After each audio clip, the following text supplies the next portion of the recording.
Salut, c'est Maxence, bienvenue dans cette nouvelle vidéo. Je suis très heureux de te retrouver aujourd'hui. Comme tu l'as vu dans le titre, aujourd'hui on va parler du financement, de l'état de la situation actuelle, on va parler du taux d'usure également. Et surtout, je vais vous présenter une solution qui est ultra intéressante. Donc cette vidéo fait suite au live que j'ai fait avec Emeline, du coup ma sœur, et qui est courtier en prêt immobilier. Ce live, on l'avait fait pour les participants de mon club privé patrimonial. Donc si ça t'intéresse de le rejoindre également et d'être averti en avant-première de stratégies, de solutions, accéder à une formation, accéder à une communauté et surtout passer cette période de trouble un petit peu, n'hésite pas à regarder en description. Et en fait, dans ce live, Emeline nous a proposé une solution qui était très intéressante et que je voulais te partager tout à l'heure. Donc dans cette vidéo, on va faire rapidement un état du marché, on va parler rapidement aussi du taux d'usure si tu ne comprends toujours pas ce que c'est, et surtout je vais te partager 2-3 solutions, et notamment celle-ci qui est vraiment hyper intéressante. Donc tout d'abord, comme tu l'as vu depuis quelques années, l'obtention du financement c'est de plus en plus durci à cause des restrictions HCSF, avec du coup l'endettement qui est de plus en plus considéré, avec le fait que certaines banques pour du prêt locatif ne veulent pas, refusent, veulent des durées plus courtes, demandent de l'apport et ainsi de suite. Et depuis 2022, le petit nouveau c'est le taux d'usure, et le taux d'usure c'est vraiment ce qui te bloque. Autant les restrictions HCSF, tu pouvais arriver à contourner un petit peu ça, il y avait une possibilité à ce niveau-là. Autant le taux d'usure, c'est vraiment le taux qui est imposé par la Banque de France et du coup qui interdit les banques de prêter au-delà de ça. Donc en fait le taux d'usure, et c'est là où il faut faire attention, c'est que c'est pas simplement le taux nominal qui est pris en compte. Donc le taux, par exemple, demain une banque va te dire ouais tiens je te fais du 2,5, je te dis une bêtise, je te fais du 2,5 sur 25 ans, c'est super, ça c'est le taux nominal. Mais le taux d'usure en fait c'est vraiment le TAEG, donc le taux global. Et c'est ça qu'il faut faire vraiment attention, c'est que au-delà du taux nominal que la banque va te donner, c'est qu'elle va vraiment prendre en compte le taux global. Alors c'est avec les assurances, avec les garanties, avec tout un tas de frais, tous les frais courtage et frais de dossier et ainsi de suite qui sont tout inclus dedans, et du coup c'est ce qui fait que ton TAEG est toujours plus élevé que ton taux nominal, et que le TAEG s'il est plus élevé que le taux d'usure, tout simplement ton dossier ne passe pas. Voilà. Donc c'est là où c'est quand même assez compliqué parce que c'est vraiment très drastique, c'est vraiment blanc ou noir, c'est ça passe ou ça passe pas, et c'est là où c'est un petit peu compliqué, et c'est là où du coup cette solution que je vais te parler tout à l'heure peut être intéressante parce qu'il n'y a pas besoin de respecter ce taux d'usure. Donc ça c'est vraiment le petit teaser.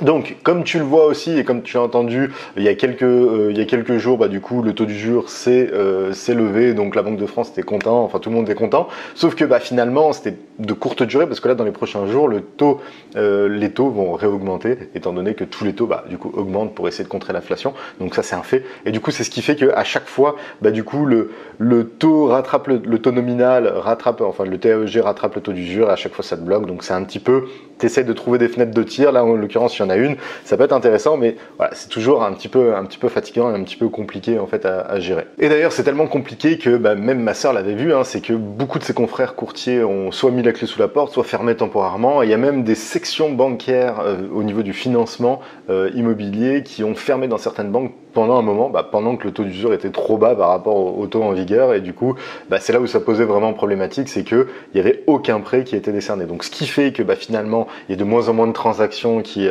rentrent en compte, donc ça fait des biens qui reviennent sur le marché.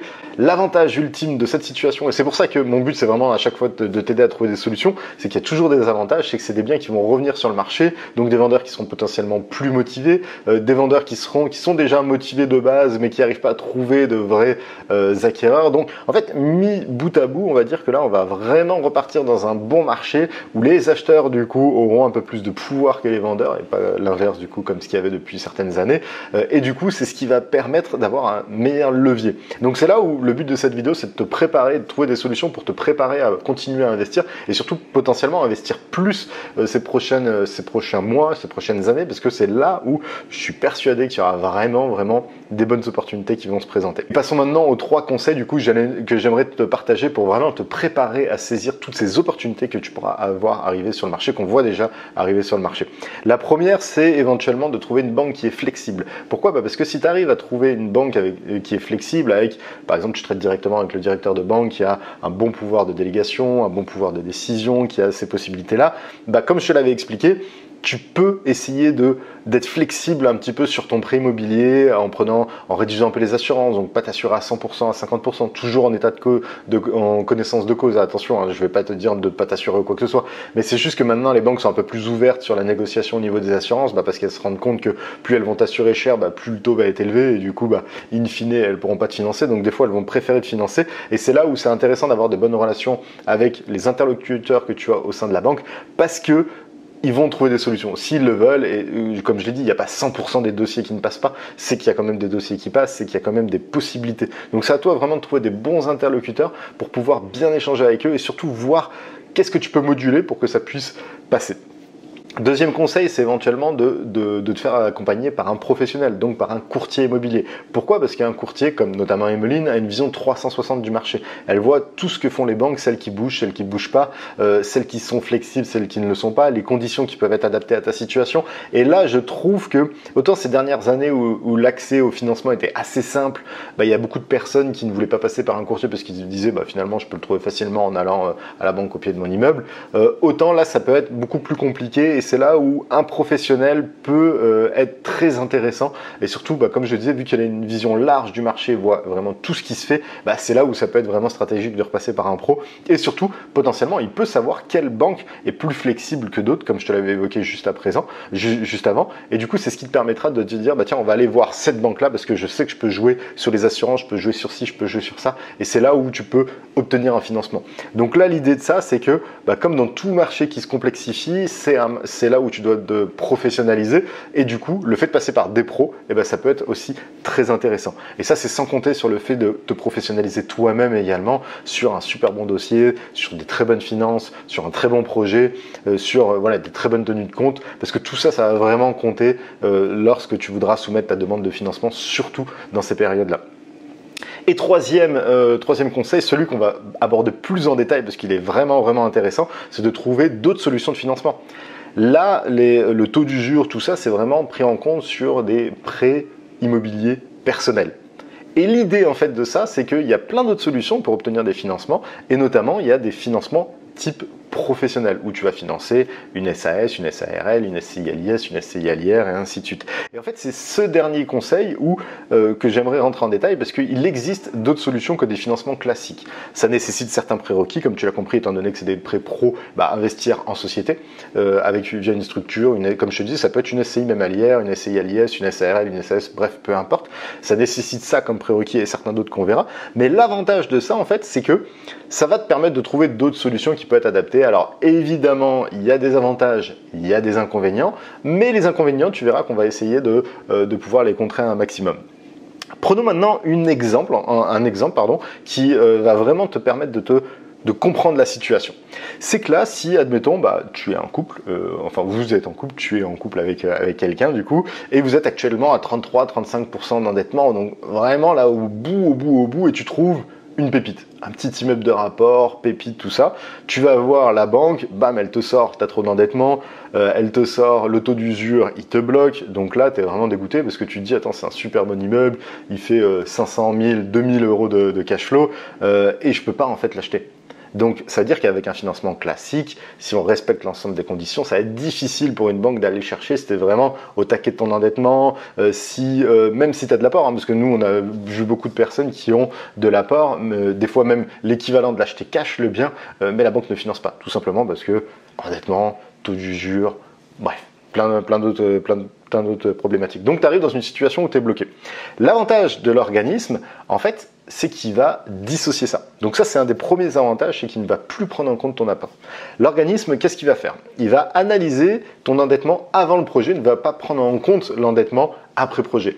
Et l'endettement avant projet, il peut arriver jusqu'à 40%. Ce qui fait que tu peux être endetté jusqu'à 40%, sans compter le futur projet, parce que ça ne rentrera pas en compte dans ses calculs pour ton futur endettement. Ça, il s'en fiche. Et en fait, il va analyser ta capacité d'emprunt différemment. Il ne va pas analyser tes revenus, ainsi de suite. C'est important, c'est pris en compte, mais ce n'est pas sur ça qu'il va se baser. Lui, ce qu'il va analyser, c'est ton patrimoine net, mais ton patrimoine financier, immobilier, ainsi de suite. Donc ça veut dire que si demain, tu as une résidence principale de 400 000 euros et que tu as un restant dû de 150 000. Ce qui fait que là, tu as un patrimoine net de 250, tu fais 400 moins 150 qui te reste à rembourser à la banque, 250 000 de patrimoine net. Tu as, allez, 20 000 d'épargne, ça te fait 270 000 cumulés, 250 000 de patrimoine net immobilier et 20 000 d'épargne, donc un patrimoine financier de 20 000. Là, on peut prendre des placements type PEL, PEA, enfin bref, il prend tous tes placements financiers, pas la crypto, pas les trucs un peu trop fancy, mais des choses qui sont institutionnelles, qui sont classiques. Donc là, tu as ça. Et en fait, cet organisme-là, elle va appliquer un coefficient de 300% par rapport à ton patrimoine net. Ça veut dire qu'elle va aller analyser que tu as 270 000 de patrimoine net. Elle va se dire, bah ok, on peut lui financer x3. Donc ça veut dire que là, tu es à peu près à 750, 800 000 à peu près. Donc tu passes de ton projet peut-être à 300 000 que tu ne peux pas financer en perso parce que l'endettement, parce que le taux d'usure, à une solution de financement type professionnel qui va analyser ton patrimoine net, qui ne va pas prendre en compte le taux d'usure parce que ce n'est plus un prêt particulier, donc ça n'est plus régi par le code de la consommation. Et du coup, bah, c'est là où ça te permet de sortir du cadre. Donc ça veut dire que potentiellement tu peux être financé. Donc c'est ça qui est hyper intéressant et c'est là où après si tu commences à être créatif, eh ben, tu vas te dire je vais m'associer avec des personnes qui ont un bon patrimoine net. Si toi par exemple, bah voilà, tu as des compétences d'investissement mais tu es bloqué à titre perso, par contre tu as une tante, Tati Ginette, qui elle a une RP qui est payée à 1 million par exemple, elle vaut 1 million parce qu'elle l'a acheté il y a 50 ans, elle l'a remboursé, elle est ultra bien, elle a pris beaucoup de valeur, elle a 1 million, tu peux t'associer avec cette personne qui elle rapporte son patrimoine net et c'est analysé sur son patrimoine net. Le patrimoine net, enfin le coefficient, il y a un petit calcul qui est assez simple, c'est qu'ils vont prendre en compte les parts. Si vous faites très simplement, tu as 0 de patrimoine net parce que tu es dans une phase d'accélération, tu ne rembourses pas encore, tu n'as pas trop de patrimoine net, tu réinvestis tout ton argent, ok. Tu t'associes avec Tati Ginette qui elle a 1 million et vous faites 50-50 sur la société. Vous allez trouver un immeuble, bref, vous faites 50-50 sur la société. Donc ça veut dire que eux ils vont prendre en compte 50% de son patrimoine net en fonction de ses parts évidemment vu qu'elle a 50%. Donc elle a 1 million, on va prendre 500 000 de patrimoine net au lieu d'1 million de patrimoine net parce qu'elle a 50% de la boîte et sur ça tu vas mettre le coefficient de 300%, le x3. Et c'est là où tu pourras aller viser 1,5 million. Et en fait ce qui est hyper intéressant dans ce cas de figure là, c'est que bah, tu as juste à t'associer avec des bonnes personnes, à analyser, tu t'occupes de tout. Lui, il arrive dans le projet, il ramène son patrimoine net et en fait, tu fais des projets comme ça. Et c'est ça qui est ultra puissant dans cette solution-là, c'est parce que tu as juste à t'associer avec ça. Ton endettement n'est plus pris en compte, ton taux d'usure n'est pas pris en compte et là, ça rapporte plein d'avantages. Donc, pour récapituler sur un petit peu tous les... déjà, quelques prérequis aussi, comme tu as pu le comprendre, vu que c'est un prêt pro, il faut acheter en société. Donc, créer une société. Il faut que dans ce bien, si tu achètes qu'un seul bien, ton futur projet, c'est qu'un seul bien, il faut que tu en aies déjà un dans cette société-là. Et si tu crées cette société, il faut que ça soit un projet qui a minimum de l'eau. Voilà, c'est simplement la chose. Tu peux pas créer une société, acheter une maison et c'est tout et faire financer comme ça. C'est des prérequis. Voilà, c'est bon à savoir. Et il faut que, évidemment, ce bien soit cash flow positif et ils vont prendre 85% des loyers, soit des loyers en cours, soit des potentiels loyers, ils vont prendre 85%. Donc il faut que si tu pondères à 85% les loyers que tu as actuellement et que tu fais toujours du cash flow positif, c'est bon, tu es finançable. Donc tu vois, c'est quand même assez simple, on va dire, assez binaire, c'est oui, non, oui, non, oui, non, et c'est pas on attend la décision d'un tel, la Banque de France qui fait ci, qui fait ça. Il faut que ton endettement soit inférieur à 40% avant le projet. Ton endettement, ou du moins la personne référente. Comme je te disais, si toi, tu es trop endetté ou quoi que ce soit, mais tu as une personne dedans qui a 50% des parts, ça va être son endettement à elle. Donc c'est là où, essaie d'être créatif et tu peux faire, je pense, pas mal de bonnes choses. Les gros avantages, comme on l'avait dit, pas soumis aux réglementations HCSF, pas soumis au calcul d'endettement après projet, donc ça c'est hyper important. C'est pas soumis au code de la consommation et donc pas le taux d'usure non plus. Tu peux avoir du 25 ans, tu peux avoir des financements à 110%, c'est vraiment hyper intéressant. Là, tu dois me dire quels sont les inconvénients, parce que oui, évidemment, il y a toujours des inconvénients ou des concessions qu'on peut faire. Et c'est que premier, tu as très très peu, voire pas de différé. Pourquoi ? Tout simplement parce que là, pour moi, un des inconvénients majeurs, mais c'est pas vraiment un inconvénient, c'est juste que tu dois recibler un peu ta stratégie, c'est que tu peux pas faire financer les travaux. Donc ce projet-là ne fait pas financer les travaux. Par contre, avec Emeline, on a encore une deuxième solution qui te permet d'obtenir un financement annexe pour les travaux si vraiment tu as besoin. Mais si par exemple tu trouves un immeuble, voilà, typiquement le cas de figure, il y a une personne qui est motivée à vendre, un immeuble déjà loué, elle l'a mis en location, tout tourne. tu n'as pas trop de travaux à faire, ça c'est une solution qui est parfaite parce que du coup tu n'as pas de travaux à prévoir, donc tu n'as pas à les financer et au moins tu es tranquille, tu trouves une solution.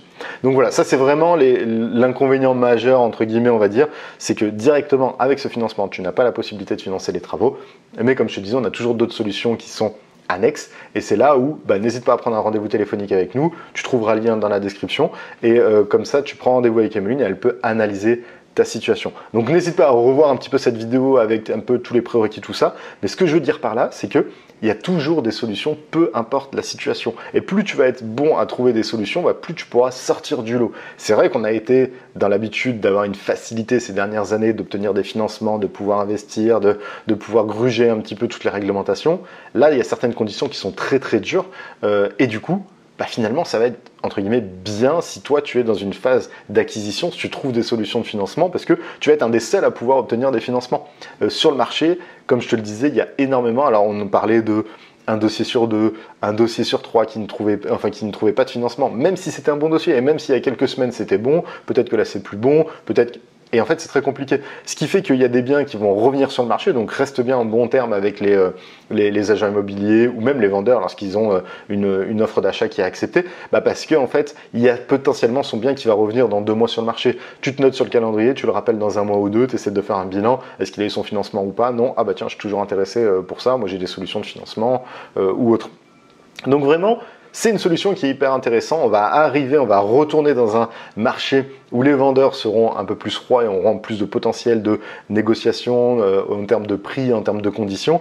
Et c'est là où, notamment via cette solution de financement, ça peut être intéressant. Ça ne veut pas dire que 100% des financements en personne ne vont pas passer. Ça va être beaucoup plus difficile. Mais l'idée par rapport à ça, au-delà de la possibilité d'obtenir ton financement, c'est que tu peux obtenir une capacité de financement qui est beaucoup plus élevée.